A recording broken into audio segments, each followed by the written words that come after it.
In high school coaching, a lot of the good stories come after the game. Sit back, watch, and listen to the journeys to the sideline and the stories of high school coaches.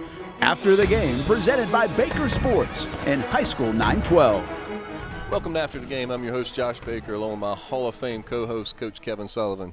Sully, we got a special one today. Yeah, we've been trying to get him along, but he's been a world traveler all summer. We tried to get him all summer to get here, but big timer. So yeah, but the perfect day to have it, right? Yeah, it is. High School Media Day here at Everbank Stadium, and we bring in our good buddy, Marty Lee. Coach Lee, welcome to the show. I appreciate it, guys. Appreciate it a lot. So, good friends, personal friends of both Sully and I are. So we've both been looking forward to this show. So we're going to try to stay on track as much as possible. But I'm sure some stories are going to break out. So, start back when the playing days, right? You playing in high school ball in Mississippi. Mississippi, and went to Southern Miss, and then came here in 1985, and was just going to be here really for a year. And I thought I was going to get an opportunity with the Jacksonville Bulls, and the USFL closed down, and guy offered me a job for a year, and I said, okay, I'll take it, and that was 38 years ago. That's awesome. Isn't that crazy? Yep. Now, when did you know that you wanted to coach? I mean, was it early, as a player? Were you a coach on the field type, or what was your? Well, it's really my high school coach. Unfortunately, my sister died when I was a junior in high school, and I had a very difficult time with it. And this guy reached out to me, and it was just a great mentor for me, and I knew that's what I wanted to be. Yeah. And I wanted to go to Ole Miss or LSU, and wasn't good enough, and was able to go to Southern Miss, and they had a degree in athletic administration and coaching. Okay. And so I took off from there. Yeah. Yeah. Now, did you help with GA or anything at Southern Miss? So when I was at Southern Miss, part of our program was being student coaches and going out and recruiting. I remember one time, I got to go see Marcus Dupree play. Oh, wow. And that was a treat. And there was Barry Sanders on the sideline, and he pulled out a wad of money. And he's sitting over there and goes, and just got laughed. And I knew then, here we are, two other graduate guys, and we're just kind of hanging out. But, and then to be able to, see some of the other guys that come through, and Reggie Collier was the starting quarterback, and this was before, Brett came into the picture. Right. Yeah. Right before, right? Right before. Yeah. So a lot of people don't realize about Reggie. Reggie was the first quarterback to rush and throw for 1,000 yards in NCAA history. But at that time, African Americans were not allowed to play quarterback in the NFL. So he got drafted by the Cowboys, and they wanted to move him to wide receiver. So he goes and signs with the Birmingham Stallions. Right. And then after he leaves the Birmingham Stallions, when the USFL closes, he ends up going to Canadian Football League. He was an unbelievable football player to watch play. Yeah. Good story. So make it to Jacksonville, right? And what's the first opportunity to coach here? Well, I went to my first interview was going to be at Mayport Middle. And Bill Stone was at Highlands Middle, and he saw me and he interviewed me. He asked me, did I want to, be a history teacher? And I said, sure. So I started at Highlands. Never forget. Guy asked me, did I want to coach football? I said, sure. I got to go football and go out there. And middle school's not for me. So I'm going to go back to graduate school at Jackson State. And then a job opened up. Richard Kincaid got the head football job at Andrew Jackson. So he calls me up, and so I go and meet with them, and they got a baseball opening. Well, now I didn't play, college baseball, and didn't know a lot about it, but it was my opportunity to become a head coach. Right. And so Paul Ferrara, Fernine. Bob Fernine. It's great. So we go for an interview. I'm sitting here. I got my briefcase, got my suit on. I'm ready to go. He comes up to me. He said, Coach, he called me a whippersnapper. He said, you see those stairs over there? Now, Kevin knows because he went to school there. He goes, if there's a fight on the second story, can I count on you to be on the second floor to help me break that fight up? I said, yes, sir. He said, you're hired. And that was it. That was my interview. He told me I walked out the door.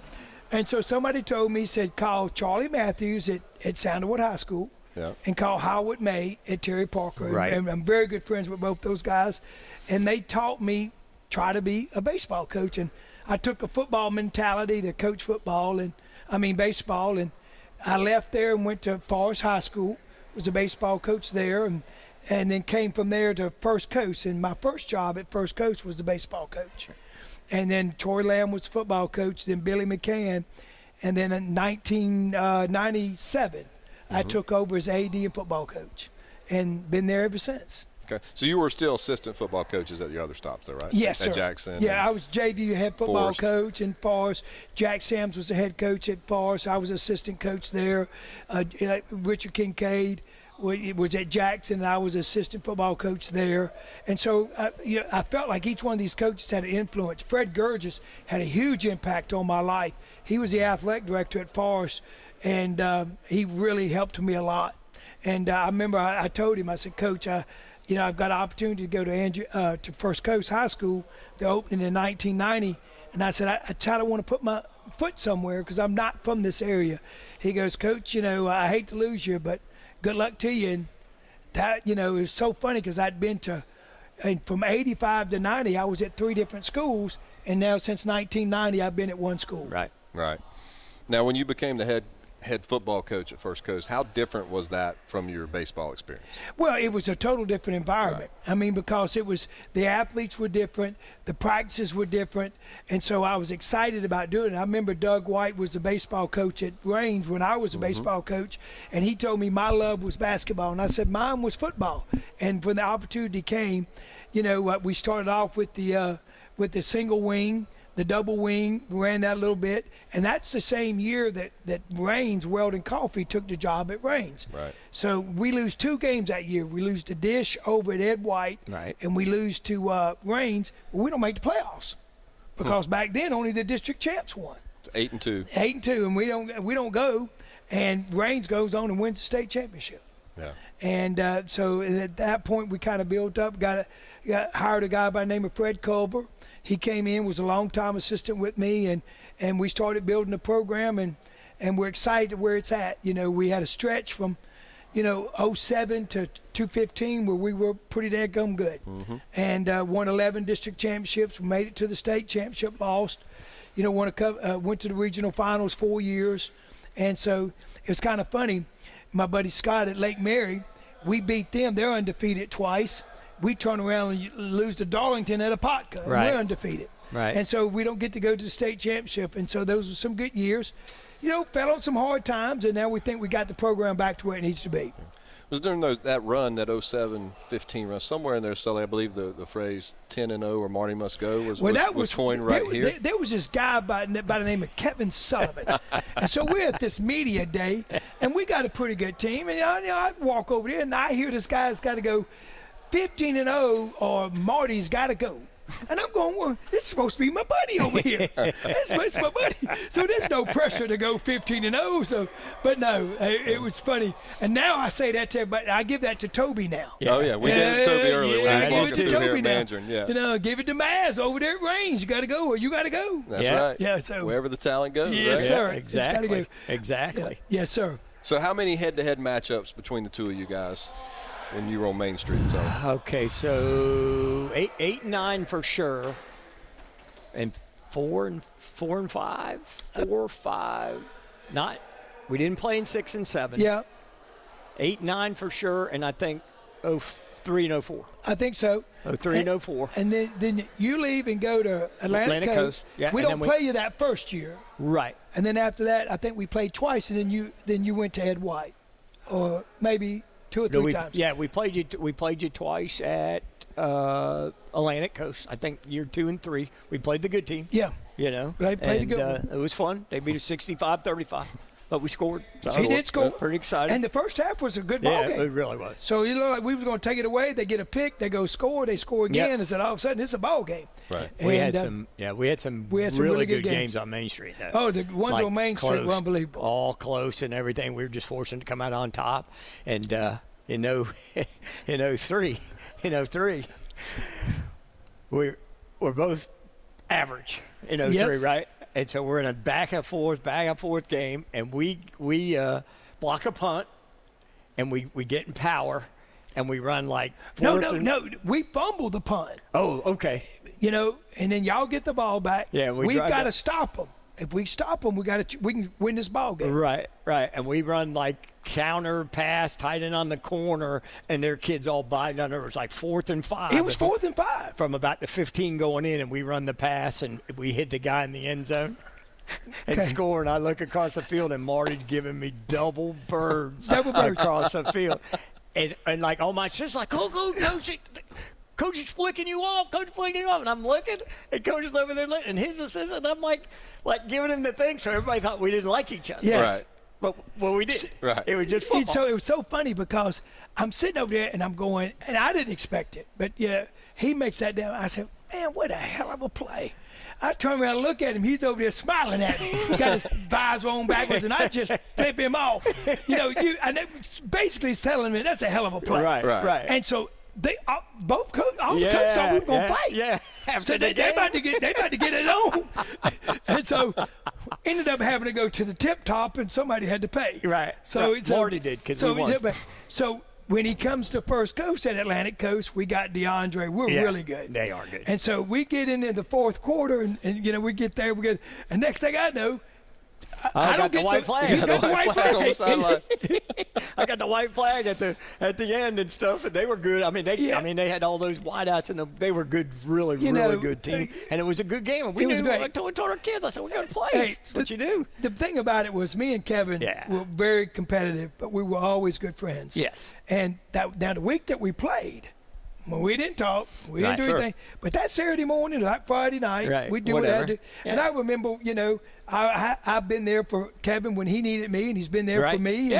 And people don't, and we don't have that anymore, Josh. No. We have lost that in Duval County. And I was talking today to a coach, and I hear more from the coaches from my All-Star staff from the state All-Star game than I do from the local coaches. Right. And we've got to get that camaraderie back, and we've lost it. Sometimes a kid needs to go to a new school. Sometimes he needs a change. Yep, needs a fresh start. But you need to call each other, because sometimes the kid's lying. Mm-hmm. Sometimes you better watch this. But we just don't do that, and I think we need to do a better job of that. Yeah, no doubt. And that's a sign of, how things have changed. Yes, right? Yes, right? They have totally changed. And you see a lot of coaches coming through here that aren't teachers, that aren't at the school. Right. Yes. There's a lot of community-type coaches who don't have that camaraderie with the kids or with the coaches, and aren't building coaching trees. So we talk about just about every coach we've interviewed about, how important is it that they've created a coaching tree under them. Yes. Right? And that's very important. And that's not necessarily the case going on right now. And a lot of times we get these coaches, and they're here 2 or 3 years. They get their temporary coaching certificate, and then they're gone. Yes. And you don't see them anymore. And it's difficult to get coaches on your campus. Right. We got a new principal, Dr. Ronnie Williams. He's excited about being there. And me and him are on the same page. We would love to have all of our head coaches on campus, but that's hard to do. Yes. It's very hard to do. And because they can solve so many problems when you're there on campus. And the problem that we get is, I think the young coaches today are so influenced by the wins and losses. Yeah. They think that determines who they are as a coach, and that doesn't make them who they are. Right. And by you saying that, and the thing that they don't, the longer you're around, you're going to have those years where you win 10, 11, 12. Yes. And then you're going to have those years you win 2, 3. Yes. We all have. I mean, right. Especially in the public school world. Yeah. Right. I mean, I was 27 years, and we won a bunch and we lost a bunch, you know what I mean? But it didn't define who we were as coaches or people because of what the kids we were influencing, what we were trying to do. And I think that's gotten away from that. And we used to have, we used to get together. We used to do the Oyster Fest in the spring, and all the coaches would come to the tip top, and we'd have a bunch of oysters after the jamboree. Guys would come, and the college coaches would come. And it was like a lot of camaraderie. And guys, I didn't have a problem like, hey, Marty, this kid's transferring to you. Yes, right. Good kid. He needs to change. That's right. That kind of stuff. Yeah. You don't get that nowadays. You know what I mean? Nobody's going to call you up and say, hey, this kid just came from our school. When we did it. We like, hey, coach, he's a good kid. He needs to change. Or you got to watch out for this, and it. They don't do that because everybody thinks they're one-upping on everybody. And I think that's the part where the camaraderie and helping the kids in all aspects of everything comes in, and I think that's what's lost. And the problem that we have street agents. That's what I call them. Right. And they're out there promising these kids all this stuff, and they don't understand that it's not just talent. If I've got a young man that can play, the college is going to know about it. Yes. And Kevin will tell you, after they've talked to me, they want to know his transcript. They want to know his discipline record. They want to know his attendance record. What does he do on the ACT or the SAT?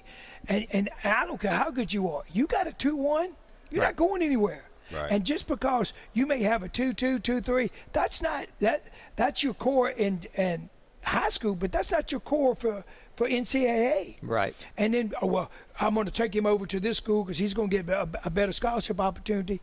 It's still the same. Right. And the landscape has totally changed now with the NIL money, now with the transfer portal, and a lot of these young men do not understand this. I've been at 3 different high schools. What college really wants me? Think about that. That's right. Okay, you were at 3 and not bad programs. You bounced from 3 different programs. If I sign you here at this school, are you going to leave in 1 year? Right. And they don't tell them all this. And again, but that's the street agent for you. So with the transfer, the high school transfer portal, right? We'll call it. With everything's so easy now with FHSA rules to transfer, right? Correct. How much of it is it's just easy? How much of it is the street agents, and how much it is just the parent involvement and I call it the travel baseball rule, right? If my kid's not good enough to play shortstop on this team, I'll just go start another team or take him to another team. It's all of the above. When Kevin will tell you used to have a kid that would sit there, learn the program, get coached up, get his fundamentals, and knowing that next year was his opportunity. Right. Now these kids, they'll go from this school to that school, knowing they're going to come back to that school because they think it's all about playing time. It's not about development. And the FHSA will tell you, we cannot enforce the rules. Right. We don't have the manpower. Now, if you call the FHSA, they'll investigate. But they don't have the people to go out and see what's going on. When the NIL deal came, Josh, we're the only state that has an open and enrollment policy. None of the other states have that. They have strict transfer policy. Mm-hmm. It's the wild, wild west in the state of Florida, and that is the truth. And homeschool's made it 10 times worse. Made it 10 times worse. And then when the governor took the vouchers, and you could take the vouchers and go, and then you got the charter schools. I mean, it's crazy. Yeah. But what's going on out there?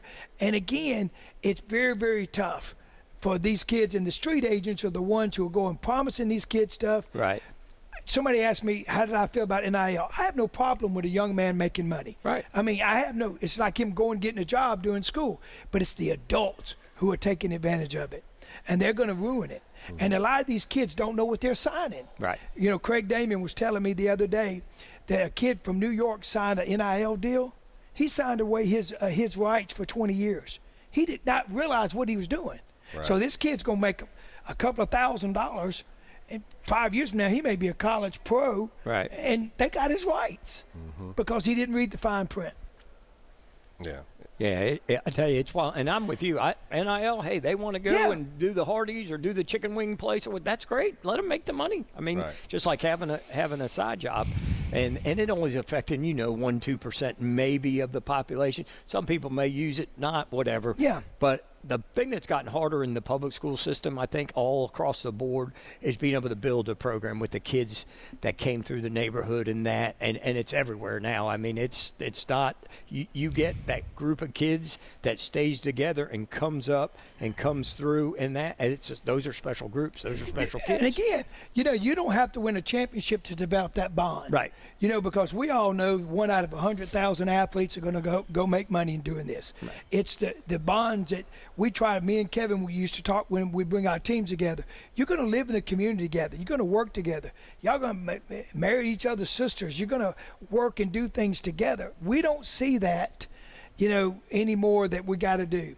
And I can tell you this, guys, there is no way a school gets 20 transfers and something's not going wrong. Sure. Now, that we don't have the manpower to search it. But you've got a school where 20 kids transfers in? Come on. Yeah. We do a lot of business in Georgia nowadays. I mean, probably as much as we do in Florida. And everybody always asks me, what's the difference, right? So there's a ton of difference. Sully and I talked about administrative support. Normally you get superintendents up there. They're former coaches or whatever. But to me, the biggest difference is if I'm a Georgia coach, I'm controlling majority of my kids for 7 years. Yes. Right. I've got 7 years to build camaraderie, to build that athlete, to mold them, to the nutrition, the fitness, all the strength, all that. Whereas you guys, I mean, I heard somebody say today, they were talking about, like, yeah, I finished spring with 31 kids. Now I've got 72. Right. Coach, one of the coaches called me the other day and said, I had these kids with me all summer. First day of practice, they're at another school. Right. And so these kids, again, used him during the summer because they live there. That's where they're supposed to go to school. Right. But now they're going someplace else. And you said it right. You don't control the kids. And one of the biggest problems that I see is that the parents don't call you. Yes. And they talk don't call to you and talk to you. So, like, Josh, if your boy decides to leave, you don't call the coach, at Bowles and talk to him. You just take him out. You only getting one side of the picture. They're not telling you everything. They're going to promise your child, you're going to start, you're going to do this. Well, Kevin, there's still 11 guys playing in one ball. Yep. Mm-hmm. And I try to tell everybody that, and again, the group of kids that we got at First Coast, they're great kids. They work hard, and so hopefully we'll keep these kids together. But there's no guarantee. Yeah. Because, like you said, there's people chirps in their ear. You lose a couple of ball games. All y'all are sorry. Social media is bad. Social media is as good as it can be. It's been terrible for high school sports because people post stuff, they make up stuff, they do things, and these kids believe that stuff. They truly believe it. It's hard to create a team. It is very hard to do that in this day and age, and so, but now I do believe this. The kids still want discipline. Yeah. They still want that camaraderie. They want you to show that you love them. Right. Kevin knows this. Me and Kevin have been at schools that have been Title I schools. Right. These kids want that love. A lot of our kids they're from one-parent households. Mm-hmm. They don't have the means to do what others have, and they just want you to be honest with them, and they'll see through it. They'll see through it. And if you go out there, I think one of the compliments I got the other day, they said, Coach, you're an old school coach, but you have molded it to the new ways. Mm-hmm. I would agree with that. Because if you don't, you're not going to survive. Adapt or die. You are going to, it's just like, me and Kevin have talked about this before. This game, you never stop learning. Right. You may know X's and O's, but we both know there's a whole lot more than X's and O's. Yeah. And there's so much more involved in it. Well, and you guys had to change throughout your career. Yes. But not just the kids changed, but the rules changed. Yes. No two-a-days. You're so much limited. Now these guys got to deal with the wet bulb and everything else. It's just if you have to adapt. If your trainer comes to you, your trainer tells you get off the field. You got to get off the field. Most powerful person in your program. You're exactly right. And all that trainer has to do is make one phone call, and you've lost your job. Right. And not just your coaching job. Yes, exactly right. And that now the FHSA has some teeth if you get caught doing something wrong. It's a $6,000 fine. You're suspended six games. And in some counties you've lost your job. Right. If you get caught a second time, they can pull your state certificate, your teaching certificate. But that doesn't happen very often. It doesn't happen very often. It's manpower. It's manpower, and they don't have the manpower. And a lot of people don't realize that the board of directors is now controlled by the governor. Right. Mm-hmm. He appoints 8 of the 13 members on that staff. So, again, Josh, if you appointed me, I'm going to vote the way Josh wants me to vote. Correct. Yeah. We're going to take a quick break. More when we return with Coach Marty Lee here on After the Game. Baker Sports is local sports. Uniforms from Pop Warner and Little League to travel ball, high school, and college. They make you look good. They help you play good. Baker Sports has been helping families make memories that will last a lifetime with their Baker's Buckets. We've got a lot of these filled with baseballs and softballs in the garage. I've been throwing batting practice to Ty and Kaylee for years, and also sit on the Baker's Bucket, catching Kaylee while she practices her pitching. Baker Sports is homegrown, and a lot of employees that used to play on local ball fields now work for Baker Sports, now helping you look good, play good, and make memories of your own. Visit Bakersport.com to see what Baker Sports can do for you. Custom apparel, Nike, Under Armour, Adidas, embroidery, screen printing, and more. Baker Sports is local sports from Jacksonville to anywhere in the Southeast. Bakersport.com. In high school coaching, a lot of the good stories come after the game. Sit back, watch, and listen to the journeys to the sideline and the stories of high school coaches. After the Game, presented by Baker Sports and High School 912. Welcome back to After the Game. We're here with Coach Marty Lee. And Coach, we kind of talked about your coaching, throughout the years here in Duval and before, and you've had a few guys, right? You've coached a few We've had players. a couple of good ball players. DeAndre Johnson is, I think, one of 5 guys that's been Mr. Football, and I think Leon and Tebow and Derek, and Carson, and so he had an outstanding career for us, and Ryan Stamper was a big part of our program. Ryan went down to Florida and was a defensive captain at Florida with Tebow, and they won the national 2 natties, matter of fact. And I never forget, we was talking, go to watch them practice, and they say, well, hey, let somebody else call the play. I said, no, I don't know what they're doing. Ryan knows what he's doing. Right. So a lot of people would ask me all the time, they said, Coach, why did you blitz Ryan all the time? I said, I didn't. He could read and see exactly what was happening. Right. And it was reaction. We would call a base defense, and he knew how to change it, put everybody in position. And when he left First Coast, he did the exact same thing at Florida. Right. Yeah. And and if he doesn't get injured, he goes to the Lions and gets injured. Well, he leaves. Well, when Urban gets the job at Ohio State, I don't know if you guys remember, they had that big scandal about the Texan and all that. Well, he hires Ryan to come up there and work as a coach, not as a GA. And I know he was given the opportunity to either go into the linebacker position or be the GA. The general manager. And he chose to go to general manager. And me and Ryan always talked about it. And when Urban came here, he brought him down here, and he has been very successful here with the Jaguars. Still here. Yeah. And that debacle that happened, Ryan handled it very well, and that's tough. Right. Because that's his guy. That's your guy. Yep.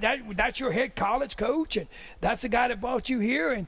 But Ryan knew he was professional, right? And he kept his job, and he cares about kids. Well, one thing about Ryan, and as you coach against guys through the years, there's a certain couple kids that you have so much respect for, just the way they play and what they brought and then what they've done. He was one of those guys for me on your team, because it didn't matter where he was. When he was at Florida, I'd go watch practice. He'd make sure he came to see me. Yes. I didn't coach him, had nothing to do, just competed against him, had a lot of respect for him. And that's one thing that was neat when I saw him when the Jags, when Urban came and I came up here one time, he saw me in the hallway come running down, hugged me and everything. And I thought that was good, because those are the guys, like, I think that on other teams that you really respect as people and players and what they've done. Yes. And so you always feel good about that, but when they reciprocate that to you as the guy on the other side, I have a lot of respect for Ryan in that retrospect. Yeah, and Ryan it's like my son. Right. It's like it's like your son. You're so proud of what he's done, and the future is bright for him. And I think about Shaq Wilson. Right. Shaq. A lot of people thought Shaq was too small to play, and he goes to South Carolina, plays for the old ball coach. Right. And then, he coaches at different places, and now he's assistant line coach, D-line coach for the Jets. Yeah. And very successful and just a great guy. And, when you see these guys, and, then you have other guys like me and Kevin have that, falling on hard times, but you're still there for them. Right. You're still there for them, and, and it makes a big difference. By the sound of my voice, I thought I'd lose most of it when I got here after 35 years, but I haven't. And I'm still proud of it. But I'll go to places and somebody, hey, coach. And it's the biggest feeling. I heard your voice. And, just to come up and you see their families. And that's what it's always been about. People would always ask me, what's the thing I'm most thankful for? And it's the number of kids we put into college. Well, and the other thing, too, though, is you've been at that place a long time. A long time. And that doesn't happen that much. I mean, no. I bounced around a few jobs, but you've been at that one place. So you're talking 34 or 5 years at one school. Yes. And all the people that have come through. I have been very, very blessed. Yes. Sons, the chain crew that I loved your chain crew. Those guys were great. Yes. So I'm coaching now my players' kids. Right. Now my players' kids. I said, now I don't know if I need to be around to do the grandkids. I done been around too long then. And people ask me all the time, Coach, when are you going to be done? And my biggest thing is I still love what I'm doing. Sure. And I've got a good young coach on my staff. He's played at First Coast, went to Alabama State. He's been assistant with me, like you were talking about, right. been with me for 15 years. Part of the treat. And he's our head coach in waiting. Right. And, when I step down, he's going to take over for me. And I'm excited. I was telling Kevin earlier, he did a great job this spring. And he's learning in the summer. But like he told me, which makes me feel good, he said, Coach, I have you here with me. And a lot of coaches ask, like they call Sully and ask for advice, and Sully recommends, and that makes us feel good. Sure. Me and Sully are very fortunate to be in the Hall of Fame. And people ask, what is the Hall of Fame? And it's not about your wins and losses. It's about your dedication to your sport, your dedication to kids. And it's a 20-year deal. Yeah. It's not something that happens overnight. And I never got in it for that reason. Right. But to honor my school and my family, it makes a big deal. It's a real big blessing for that. It's a people award. Yes. Yeah. It's how you've affected people in your line of work. And my whole thing is, like I said earlier, we're going to compete on Friday night. I don't care if I've been told I'm going to lose. I don't play on paper.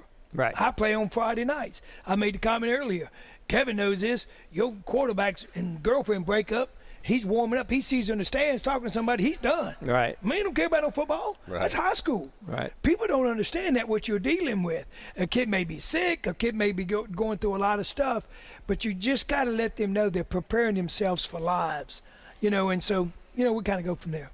Sully, what I've always loved about Marty is you can ask him in August, you going to be any good? And he'll tell you, he shoots you straight. Right. Oh, we're going to be really good. You won't have a lot. He's not sandbagging. Or we will struggle a little bit. Yep. We're young, and I've always respected that. I just the biggest thing is, we have an opportunity to have a good team. We have an opportunity to have a bad team. Right. But my biggest thing is that we're going this year going to kind of compete. And I know that we're in a very difficult district.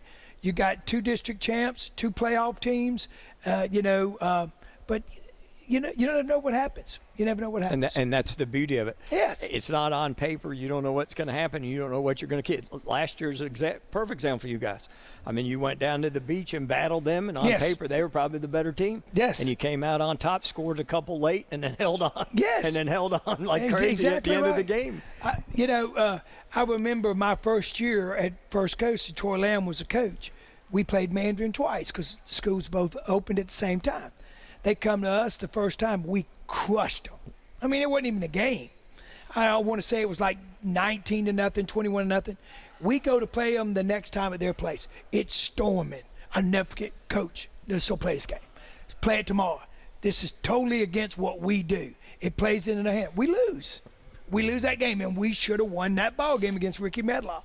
We should have won that game. If we don't play in that environment on that day, I believe we win. Right. I was talking, with Mike down there at the FACA, and we was talking with Manatee. He said the biggest thing that we had an advantage of y'all, you had a freshman quarterback. Oh, yeah. And they sent the house. And as good as he was, right. we brought it. And if we don't throw the 2 picks, right. it's a different ball game. Yep. But it's totally different. And I'll never forget. My coach said, Coach, we got this. We're 13-0. They've lost 2 games. I said, you do know who they've lost to, right? Right. They've lost to state national powers. Right. They haven't lost to anybody in Florida. And so, and then you see that kind of situation to go there. But, it's a sport that we all love. And I'm glad to see Sully doing what he's doing because it keeps him in the game. Sure. And he had to find something to keep him in the game. You've dedicated your whole life to this. Me and our wives know we're all good friends. Right. Now you go down to Palm Coast, my man can take you out for a good time. Hey, just make sure the golf cart's charged up. Last time the golf cart died on us, I had to go get the truck. I had to walk a mile to get the truck, bring it back, tie it off, drive the golf cart, plug it back in. Sully has told me he can only handle like one Marty weekend every 2-3 months. I still got some of that Cajun blood in me. And so, somebody said, Coach, you don't look like you're as old as – I said, well, I was born in Vicksburg. My dad was from Louisiana. I said, when you run around in them swamps your whole life, of course, we started drinking a little bit earlier back in them days, than they do now. But it's all pretty good. But, but it's good to see people like Kevin and staying involved in the sport. I saw Dwight earlier.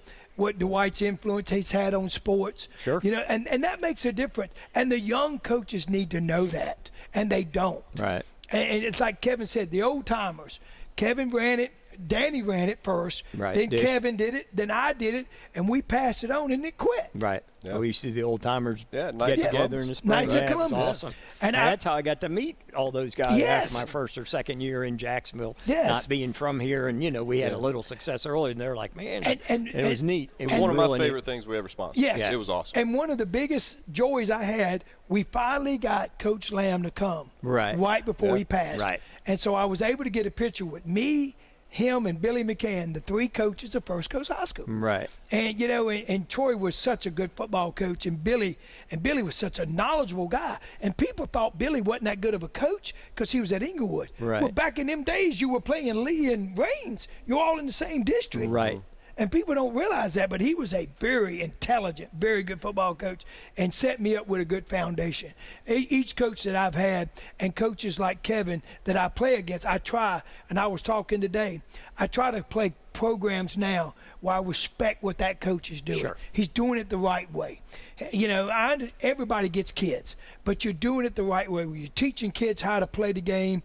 You're doing it the right way. It makes a big difference. Sure. And, it's just we have such short time with these kids, and you have to make an influence. You have to be positive with them. And what you've done, I mean, I remember when me and you got first started. Absolutely. I remember that day. Yeah. I remember you gave me a call up. I won't tell the story. With Duval County, I'm gonna leave it alone. There we go. I'm gonna leave it alone. But and we've been there. Right. And so we can. Well, that's why I use him, because you called me and said, Josh, come send him up to see you. Yes. You need to use him. Yes. Best marketing in the world. And I was like, Word of okay. mouth. Yeah, Marty that's right. said, okay, I'll do it. Yeah, and what you've done for high school sports is tremendous. And you don't have to do this.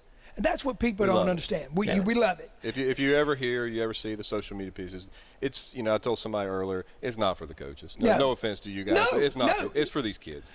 Some of these kids from the outskirts, Crescent City, they were out there, and 2 of their kids had never seen the stadium before. Yeah. Right. When I told our kids we were going to media day, one of the kids had something planned. I said, "So you're not going to media day?" "Oh, I'm going to media day. I'm going to media day." I'm changing He that. goes, I'm changing that appointment, and this is big for them. Yeah. My principal asked today, and I explained to him what media day was, Right. and how y'all have progressed this, because I remember the first couple of that's times. what I told him Yes. earlier. I remember the first one, we were in like half this room. Yeah. Right. Like we, this we, much. We, Yeah. we had one mic. It was a good time. It was a good time. Times have changed. Times Things have gotten times better. have Things have changed. gotten bigger in some places. But Yeah, that's true. So speaking of times changing, how have you changed in the 34 years that you've been a head coach? Well, I think when I first got going, it was fire and piss and vinegar, brimstone. You don't need water, you don't need this. I've understand that you got to rely on more coaches. You got to let them go. When I hire people, I tell them I didn't hire you just to run a drill. I want your influence. Right. I want your suggestions. That doesn't mean we're going to do it. Right. When we walk out the door, we're going to all be on the same page. I reckon that's been the biggest thing. My wife tells me all the time, Natalie, she goes, you still cutting the grass. You're still doing this. I have a hard time giving up some of the stuff. Yeah, but you like cutting the grass. Oh, I like cutting the grass. You on the Oh, grass, yes, nobody yes. to bother you. Yes. You got After the Game It's podcast look, listening right. to it. That's it. therapy. Hey, I get on there, and the kids ask me, say, "Coach, you really take a lot of pride in it." I said, "You should take pride in what you do." This is what I always say. I start cutting the grass, and I look at it, and then I see it when it's finished. Right. And I'm always proud of it. Now, I know we're all going to turf fields. I'm not a big turf field guy. So first coach is like That's near why the you're end. retiring. That's it. That's it. You heard it here That's first. You heard after it first. the game.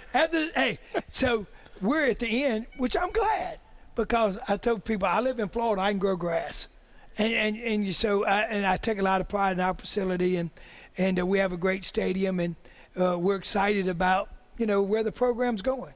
And so the biggest change I would say is, again, adapting. And if you don't, it's like I was telling Stephen Barnes today, you're the social media guy. Right. You're doing all, he blasts stuff, everything. He's good at that stuff. Right. And you got to have. Steve Berry used to do our video for us. He's good at that stuff. You have to embrace it. Right. And you can't run from it. So even though some things in social media can be bad, you can still, it's overall positive. Absolutely. It's overall if you use it for the right reasons. Exactly right. The right reasons, you're correct. Yeah. Yes. So throughout the career, but the life experiences along with the rules and the kids change everything. Kind of changes and shapes who you are, right? I mean, yes. The kids come along. You had 2 kids. Yes. You know, it becomes more of a priority to be home versus, hanging out for 6-7 hours watching film at the field house. The great thing about, with Jarvis coming aboard with us was I was able this summer to relax. Yeah. And, let him get his feet wet, let him coach, get in the weight room, see all the stuff. So when I went off to Greece, I was enjoying life. Right. And it came back rejuvenated, ready to go. And it's fun to be out there. I told my son, it's like you said, my son played his freshman year and got injured. And it was a scary moment. He got hit, he ducked his head, which he shouldn't do.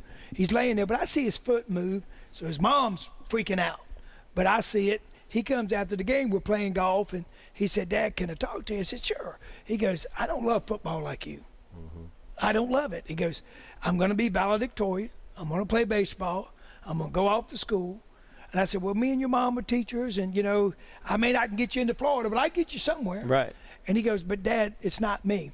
So somebody asked me the other day, they said, have you talked to him about it? I said, we talked about 10 years ago playing golf. And he said, no, I didn't miss it at all. Right. So, and that's tough for a dad to have that kid that doesn't play football and you love it so much. Mm-hmm. But that's, you got to break away and know that's what's best for him. And my daughter, Caitlin, cheered and we went to lunch yesterday and she's renewing her vows in a week and she asked me to do it. Now I'm so excited. She said, Dad, you can't be going Cajun on me now. You can't go wild on me. You got to do it the right way. So it's really, really exciting. And having a granddaughter. Right. And and being involved in her life. And I shouldn't say this. I don't care for soccer. Right. I still don't understand the offside. I break away. I should be allowed to score. Listen, I don't understand the offsides, and my daughter's all in it now. Her job. Yeah, she's national champion. And I'm like, what about offsides? I don't get it. I don't get it either, Dad. Yep. Whatever. I'm like, but Kenley's playing soccer. Yeah. So guess where I'm at every Saturday morning. How old is she now?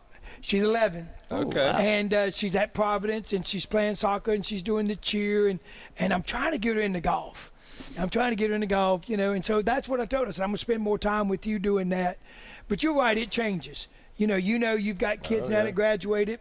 And, they go off to college, and that's been a change for y'all. Yeah. Next week. Yes. Next week he goes. Yes. He hasn't left yet. Look, Mama might be upset, but you're going to be upset too. Oh, I know. You're going to be upset. But and then before you know it, they're going to be graduate. They're going to get married. They're going to have kids, and your whole life changes. Yeah. And life just keeps rolling. Yeah. It's fun. That's why you got to keep living. You guys keep living. Got to keep living. Got to keep doing it. I'm gonna stick with the same woman because she'd kill me if something happened. But you just got you a young wife to keep you younger. Hey, I've got an outstanding wife. I've been with her for 20 years. I'm so glad I paid her to go out with me. It's been 20 years. 20 years we've been together. He was there. I was at the wedding. He was there. Yeah. Yeah. He was there, and then I got to thank Kevin. Kevin's at Atlantic Coast. Yep. And they needed an assistant female athletic director. He calls Natty up, and it was all. Now, the interview is something different. Now, I got to tell a story. Okay, so they go into the interview, and my man over here gets Deborah Lynch to go, you got the job under one condition. Now, tell them what the condition was. You got to wear your Atlantic Coach shirt to bed when you're sleeping with your husband the week we play him. What's that all about? What's that all about? So it's little things like that are just hilarious. That make us laugh. That make us laugh.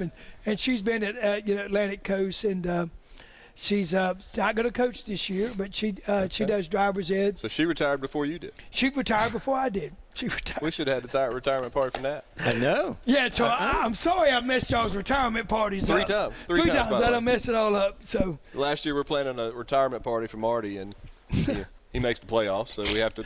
Miracle makes the playoffs. We have to post it back. Then he decides he's going to coach again. Yeah, so postpone it again. So I've got the 2 years left on drop. So I'm telling you, it's getting really close. It's getting really close. Getting there close. Well, it's not, like you said, with the setup you got, why not? Yes. I enjoy where I work.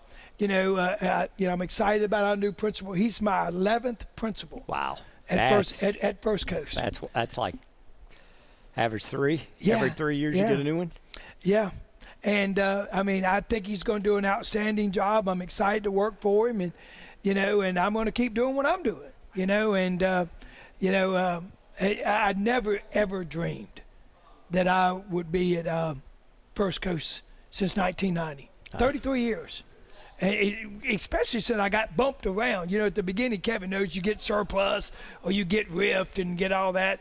And for me to be there and just all the different things that happen, right? Like yes. Former player yes. becomes the superintendent in Clay County. Yes. Like, here's opportunities coming. Go that way. Nope, I'm staying. That's nope, saying. Yeah. I'm staying. Goes down to Hillsboro. They all think I'm going to go to Hillsboro. Nope, I'm staying. Get a couple of calls in Georgia and I said, no, I don't, the retirement, the stuff just doesn't work out. Me and Corky used to always talk about it, being at a public school is difficult, and for us to take a public school to the state championship. Yep. So, that not very many schools can say that, and didn't win it, but we got there, and, hopefully we'll get a couple more in the future, So, Sully, Fernandina job comes open one year. I don't even remember what year it was. Ken Rowland, AD, calls me. He's like, hey, what do you think about Marty taking the football job? I said, he ain't going to take it. I said, it's a perfect job for him. He'd love living on the island life. He'd fit right in. It'd be great. It's a perfect job for him. He ain't going to take it.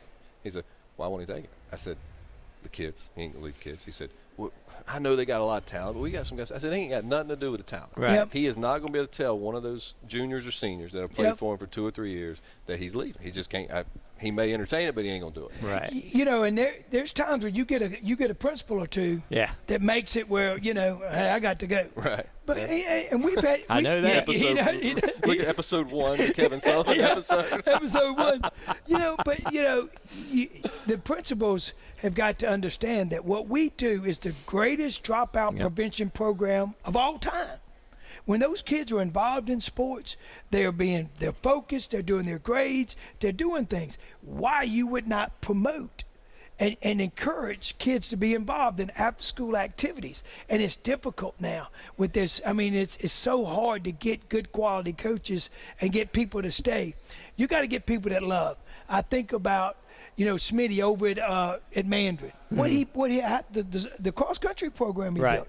I look at Tinsley over at Wolfson. The swimming program she built. The various people, and I can go on with baseball and other sports, but sports you don't know about. Mm-hmm. Because they're passionate about it. My wife worked with a guy by the name of Valero, and they were the cross country coaches at Atlantic Coast. Every Saturday they were at the beach, running the bridges. Well, First Coast ain't doing that. Right. But and then you wonder why they're successful in doing that. Right. Even going back to Miss Royal, the cheerleading program that you guys had. Oh yeah, she was awesome. She was awesome. She loved it. She was unbelievable. And we would go for national competitions all the time. Right. And then she left, and then the wrong person comes in. Right. And they have a different philosophy about doing things. It was crazy. But you're right. I used to always tell my wife, I said, man, Fernandina would be a nice place. She goes, why don't we think about it? Well, maybe. And it's just, people ask me why. I just felt like I was supposed to be at First Coast. Right. Yeah. I just felt like you were meant to be. I think that, that this was where I was supposed to be. And people don't realize that, I could have went to Fletcher. Right. And Joe and him and the principal called me, and I said, well, Joe, we'll make this work. I'll do this. And we might not have been friends if you went to That's Fletcher. right. I don't know about that, buddy. And so I stayed, and so it's pretty good. So now as the career starts to wind down, right? Whether it's 3, 4, 10 years down the road, starting to wind down. You're looking back on all the years you've done it. You're starting to get some career accolades. Hall of Fame. Yeah, that was unexpected for sure. I wish my mother could have been there. I did it for her. I think she'd be proud of where I came. She always told me, she goes, "You'll be my son that leaves. Yeah, you'll be the one that leaves," and I did. And there's not a day I don't go out missing my mom. Sure. She was special to me. I'm glad to hear that, because as you're receiving these awards, you can look back and appreciate how much you have accomplished. Oh yeah. You don't think about it. You don't, I don't brag about it. I don't do any of this stuff. Sure. But it is fulfilling to know that my family, I've done something positive in my dad's name, and I was an influence on some kids' lives, and and that's all that matters. You know, somebody asked me, when you pass away, what are you going to do? And I said, no one. They ain't gonna put my record on my tombstone. Exactly. I just want to put I was a good father, a good husband, good coach. You know, and so it is what it is. So. Well, you got another accolade, I guess, from FACA this summer, the Wink Barnett Award for lifetime service from the Florida Athletic Coaches Association. That's pretty impressive, man. Yeah. That's very impressive. Yeah, I haven't told anybody. I bet I know it. My wife. I don't. I didn't want the attention, but it was a good honor. I mean, huge honor. It's a huge honor, and I was talking to Mike Hickman the other day. Mike goes, Coach, you got to get me. You're gonna be my assistant. Because I got to turn this All-Star game over to you one day, and Mike Hickman's such an influence. Yep. And, but I'm very honored, guys. I mean, it's an honor I wasn't expecting, and I appreciate it. Yeah. No, that's awesome, man. I was fired up about that. Yeah, so Tammy Talley had won it last year, and she was a recipient last year. I didn't realize that. She was a recipient last year, and so and Tammy does really a good job for Duval County, and I told her it's an honor to follow in her footsteps, and so I'm very appreciative of that. So it was funny. You would appreciate this, Kevin.